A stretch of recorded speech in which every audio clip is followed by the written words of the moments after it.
Hello guys, जय श्री श्याम। कैसे हैं आप सभी? उम्मीद करती हूँ आप सभी बिल्कुल ठीक होंगे। आप सभी को हैप्पी दिवाली। मैं यहाँ पे अपने घर आ चुकी थी और आते ही सबसे पहले मैंने अपने घर पे देवता की पूजा करी जो हमारे घर में है। तो मैंने यहाँ पे माला चढ़ाई, दीपक जलाया और प्रसाद चढ़ा के पहनावनी रख के उनसे आशीर्वाद लिया। यहाँ पे मैं और अंशु नीचे वेट कर रहे थे क्योंकि नीचे आ रही थी बच्चों की ताई जी, क्योंकि हम सभी को जाना था बड़े देवता के पास। तो गाड़ी में बैठ के हम लोग आ चुके थे अपने बड़े देवता के यहाँ पे। यहाँ से रास्ता काफी लंबा है तो हम लोग पैदल चल के आ रहे थे सारे के सारे। बच्चे आगे आगे चल रहे थे और मेरी गोदी में थी गुड्डू, तो इसलिए मुझे थोड़ा टाइम लग रहा था क्योंकि संभल के चलना पड़ता है, उबड़ खाबड़ रास्ता था वहां का, इसी वजह से।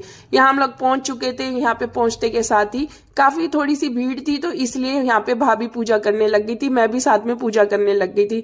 मैंने सभी देवताओं पे जल चढ़ाया।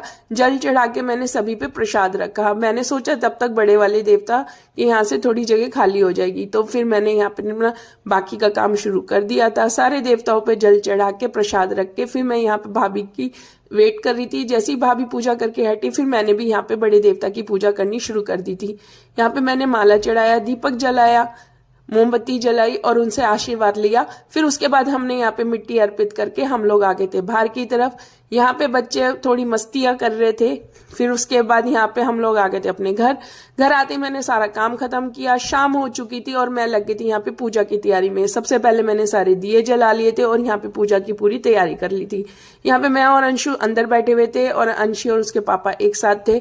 अंशी यहाँ थोड़ी मस्ती कर रही थी और साथ ही साथ घंटी बजा रही थी। उसने अंशु को बिल्कुल भी नहीं बजाने दी। यहाँ पे हमने आरती करी माता रानी की और गणेश जी की, और उसके बाद दिवाली पूज के मैंने पूरे घर में दीपक जलाया। और उसके बाद हम आ चुके थे यहाँ बच्चों की नानी के यहाँ। यहाँ आते के साथ मम्मी भी हमारा वेट कर रही थी, तो मैंने यहाँ पे मम्मी की भी पूजा की तैयारी करवा दी थी क्योंकि मम्मी से ज्यादा हुआ नहीं था कुछ भी, तो इसलिए मम्मी बैठी हुई थी और मैंने सारी पूजा की तैयारी करके यहाँ पे भी दिवाली पूज दी थी। उसके बाद मैंने पूरे घर में दीपक जला दिए थे और मम्मी चली गई थी प्रसाद बांटने। प्रसाद बांट के आते ही हम लोग यहाँ पे लग गए थे पटाखे फोड़ने में, क्योंकि अंशु बार बार बीच में आके मेरे से हर बार यही कह रहा था, मम्मा मुझे पटाखे फोड़ने, मुझे पटाखे फोड़ने। तो यहाँ पे मैं बच्चों के साथ पटाखे फोड़वाने लग गई थी। फुड़वाते फुड़वाते 11:30 हो चुके थे और मैं काफी ज्यादा टायर्ड भी थी क्योंकि सुबह से पूरा दिन मेरा ऐसे ही चला गया था काम में। फिर भी यहाँ पे मैंने बच्चों के साथ थोड़े एंजॉय किया। मैंने तो खाली फूलझड़ियां जलाई, बच्चों ने यहाँ पे चक्री अनार वगैरह जलाए।